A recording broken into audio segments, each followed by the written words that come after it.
রাজনৈতিক দলগুলো যদি বলে সংস্কার চায় না, তাহলে এখনই নির্বাচন দিয়ে দেব, বললেন প্রধান উপদেষ্টা ডক্টর ইউনূস। আমরা আওয়ামী লীগকে নির্বাচনে আনতে চাই এমনটা বলিনি, জানিয়েছেন মির্জা ফখরুল।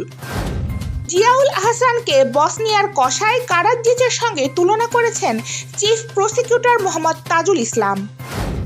শিক্ষার্থীদের সন্ত্রাসী আখ্যা দেওয়া গণমাধ্যম চিহ্নিত করা হবে, জানিয়েছেন প্রধান উপদেষ্টার প্রেস সচিব শফিকুল আলম।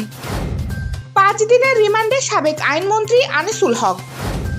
বাসে হামলা ও ভাঙচুরের ঘটনাকে কেন্দ্র করে সায়েন্স ল্যাবে সিটি কলেজ ও ঢাকা কলেজের শিক্ষার্থীদের মধ্যে সংঘর্ষ।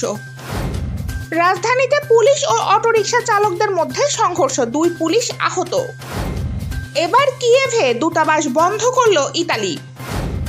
এবং পাকিস্তানের টুর্নামেন্ট থেকে নিজেদের নাম প্রত্যাহার করে নিল ভারত।